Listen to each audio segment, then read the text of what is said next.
रामलाल परब्रह्मणे नमः। महायोगेश्वर की महागाथा भाग 17 में हम देखेंगे कि आनंद कंद से श्री परम प्रभु भगवान किस प्रकार से नर्मदा परिक्रमा के दौरान एक अभिशप्त मंदिर का उद्धार करते हैं।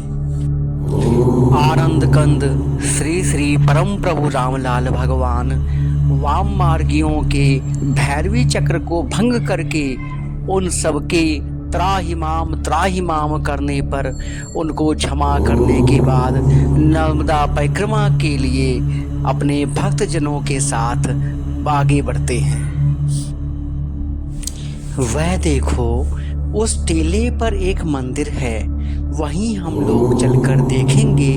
यदि वह स्थान उपयुक्त लगा तो कुछ दिनों के लिए वहां डेरा लगा लेंगे। मंदिर के भीतर जाने पर उसमें कोई व्यक्ति भी नहीं मिला तो एकांत स्थान देखकर परम प्रभु श्री श्री रामलाल भगवान ने मंडली सहित वहीं डेरा लगा लिया। तभी गांव के पास से मंदिर का मुनीम भागता हुआ आया। आप लोग अपना डेरा शीघ्र ही यहाँ से उठवा लीजिए, क्योंकि रात को यहाँ किसी को भी रहने नहीं दिया सकता। परंतु इसका कारण क्या है? महाराज, यहाँ कोई आदमी अनजाने में भी यहाँ रात को कोई सो जाए तो प्रातः मरा हुआ मिलता है। फिर गांव वाले चंदा करके उस मुर्दे को जलाते हैं। महाराज, आप लोग यहाँ से चले जाइए, हमारे साथ ऐसी बात नहीं हो सकती, तो निश्चिंत होकर चले जाओ। मंदिर के मुनीम ने आनंद कंद श्री श्री परम प्रभु भगवान से डेरा बदलने के लिए बहुत कहा, परंतु आनंद कंद भगवान ने अस्वीकार कर दिया। आखिर मुनीम हार कर चला गया और गांव में जाकर सबसे कह दिया, भाइयों, मैंने बहुत कोशिश की ताकि महात्मा जी इस मंदिर में अपना डेरा न लगाएं, परंतु वे लोग तो मानते हैं ही नहीं। हे भगवान, अब हम लोग इतने सारे लोगों के लिए लकड़ी कहाँ से लाएंगे? ये तो बड़ी भारी मुसीबत आ गई। प्रातः काल होते ही मंदिर का मुनीम गांव के कुछ लोगों को साथ लेकर भागता हुआ टीले वाले मंदिर की ओर गया। चलो चलकर देखें कि मंदिर में ठहरने वाले लोग मर गए या बचे हैं। अरे भैया, आज तक कोई बचा भी है? जो लोग आज बचेंगे। अरे वह देखो, वे सभी लोग जीवित हैं। अच्छा, तुम लोग यहीं रहो, मैं महाराज जी के पास जाता हूँ। मंदिर के मुनीम ने आनंद कंद श्री श्री परम प्रभु भगवान के परम दिव्य स्वरूप त्रिनेत्रधारी के दर्शन किए और श्री चरण कमलों में साष्टांग दंडवत प्रणाम करते हुए बोला, महाराज जी, आप कोई महापुरुष हैं, क्योंकि ये पहली घटना है कि मंदिर में रात को कोई रहा हो और मरा ना हो। मंदिर खोल दो, आज से हम पूजा करेंगे। इस मंदिर में पूजा करने वाला भी अवश्य मर जाता है। चिंता मत करो भाई, अब यह मंदिर पतित पावन हो गया है। आनंद कंद श्री श्री परम प्रभु भगवान ने उस मंदिर में पूर्ण विधि विधान से भगवान सदाशिव का रुद्राभिषेक किया।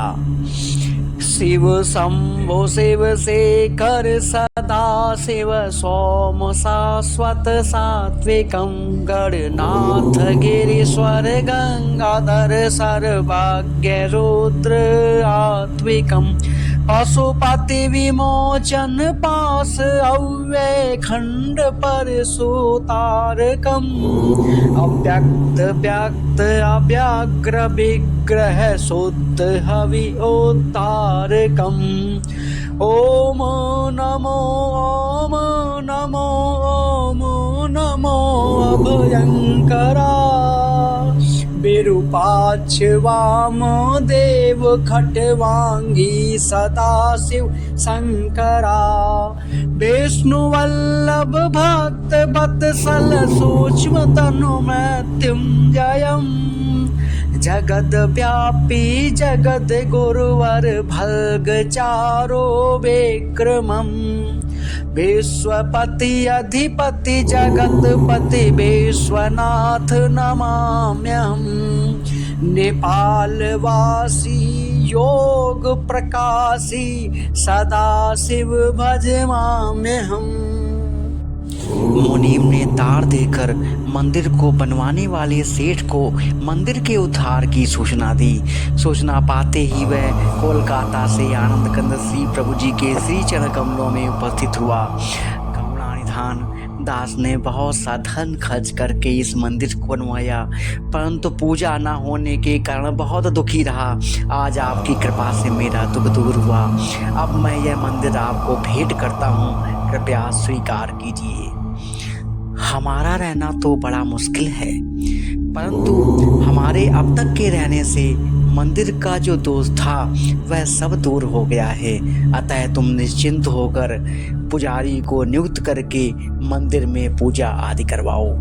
आनंद कंद श्री परम प्रभु भगवान की आज्ञा पाकर सेठ ने पुजारी नियुक्त कर दिया और स्वयं श्री चरण कमलों का सेवक बन गया। अब उस मंदिर में नित्य प्रति सैकड़ों दर्शनार्थियों तथा पूजा करने वालों की भीड़ लगने लगी। योग योगेश्वर सद्गुरुदेव श्री चंद्रमोहन जी महाराज अक्सर कहा करते थे, यस्मिन देशे बसेत योगी ध्यान योग विचक्षणा सोऽपि देशे भवेत पूता किंपु नस्तस्य बांधवा। अर्थात जिस देश में एक ध्यान योगी वास करता है वह देश भी पवित्र हो जाता है, उसके भाई बांधवों का तो कहना ही क्या। महायोगेश्वर की महागाथा भाग 18 में हम योगीराज हरिहरानंद जी महाराज की कथा देखेंगे। जय श्री प्रभु जी की। श्री चंद्रायन योगेश्वर चंद्रमोहन चरितावली में स्पष्ट वर्णित है। बलिया के द्विज बाल पर कीन्ही कृपा महान, पल भर माँ हरि राम को तत्व विजय वरदान, तत्व विजय वरदान। यह कथा 18 फरवरी को महाशिवरात्रि के परम पर्व पर प्रकाशित होगी। जय श्री प्रभु।